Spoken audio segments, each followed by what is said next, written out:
Okay, up front, before the comments, yes, I am lying about this segment, sort of. The concept for the series is comparing movies and their comic adaptations, or comics and their movie adaptation. And technically, this will be neither. But if you're a fan of Friday the 13th and you like some comic books, stick around because I think this is something that you might really enjoy. So the movie is the 8th Friday the 13th, Jason Takes Manhattan, and the comic is called Maniac of New York by Aftershock. Let me give you a quick review of the movie before we get into the comic book so we're all on the same page and so people who haven't seen the Friday the 13th movies won't feel left out. Jason Voorhees is the killer in the best-known slasher franchise in history, I think. He was a physically deformed little boy who drowns at Camp Crystal Lake when the counselors are too busy doing drugs and having premarital sex. And so Jason spends 7 movies up around the lake slaughtering campers and counselors and getting his revenge. As the movies get released, they evolve Jason into an unkillable zombie. Some characterize him as a T-Rex, tiny brain, killing everything in his view, unrelenting murder machine. Now, I know that I'm glossing over the nuances of the various movies, but we want to focus on the 8th movie specifically in this video. By the time we get to the 8th movie, Jason is a pop culture phenom. And as is the case when anything gets too popular, it tends to be watered down in some more commercial vehicle or something, like Teenage Mutant Ninja Turtles 2, Secret of the Ooze, where all the edge is worn away and a lighter, almost comedic movie is what remains. So Jason Takes Manhattan is, I think, maybe the highest culturally relevant or visible moment in Jason's history, and it's either a huge disappointment or a campy, fun, ironic, bad movie watching. While its premise is Jason away from Crystal Lake and loose in New York chopping people up, the execution leaves everything to be desired. It's corny and kind of ugly and cheap looking, but the biggest burn is that the movie mostly takes place on this ferry or yacht heading towards New York. So really only the last 20 minutes is actually in New York.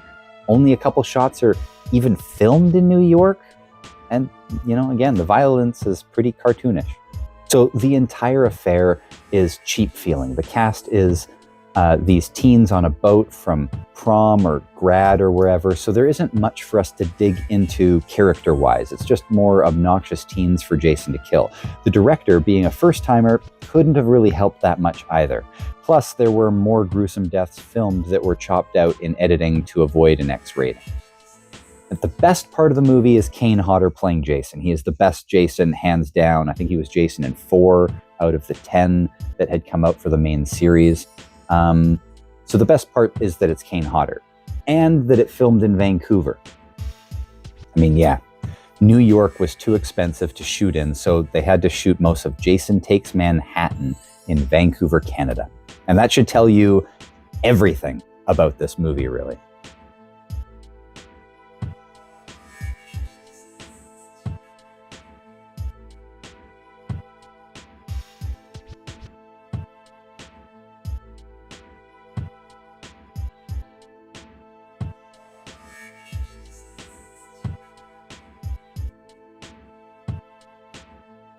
That head being punched off scene on the rooftop was supposed to take place as a big fight in Madison Square Garden. So it's easy to see how audiences would have had a sense of dissatisfaction when leaving the theater, when you were thinking you were getting all these big iconic New York landmarks and moments that would, you know, sort of synopsize the city and encapsulate it and put Jason at odds with it. But that's just not what you get.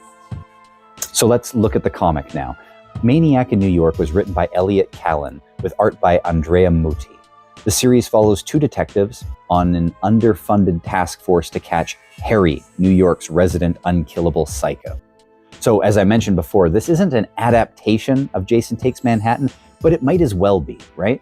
Or to be more accurate, this seems so obviously inspired by how much better and more interesting the movie could have been. And by changing all the names like Jason to Harry, you can do whatever you want, avoiding those copyrights. So they can still put the killer in a big white mask with the red markings. Jason's is hockey related, while Harry's might be more tribal. There's allusions to that in the book. Hacking people up with a butcher knife or an axe. Harry started his murder spree at Glasswater Lake Camp. Not Crystal Lake, it's Glasswater Lake. And we know this because our lead cop in the series reveals that she was a final girl in one of those earlier massacres.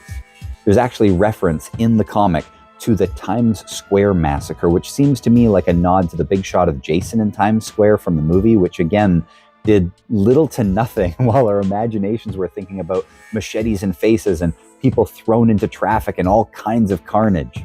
The artwork in the book is vibrant, it's colorful, there's these splotchy watercolors that give life and action and immediacy to the scenes, and the fact that Harry's just in New York now, entrenched and ensconced and part of the landscape, makes the possibility of stories and scenarios so much broader. There's a massacre in the subway in the book, and that's perfect. And being a comic, there's no concern for budgets or permissions to shoot anywhere. Now, the book has 2 volumes as I record this. Volume 1 and Volume 2 is The Bronx is Burning, okay? And but the story, I think, is continued. It was intended for a 3rd miniseries that's been delayed due to Aftershock filing for Chapter 11 bankruptcy. There might be 2 issues of the 3rd series out there somewhere, but unless copyright issues and ownership is settled in this bankruptcy, this might be the end of the entire series, just the 2 books with an unfinished ending. Do you personally like Jason Takes Manhattan? Have you read Maniac in New York? Do you like any other Aftershock titles? It's always sad when a small press goes down, and it's all too common an occurrence these days. I would love it if you would hit the like button, hit the follow button wherever they are, leave a comment below, let me know what your favorite Jason movie is or your favorite Aftershock title. I would love to hear about it. I'll see you next time.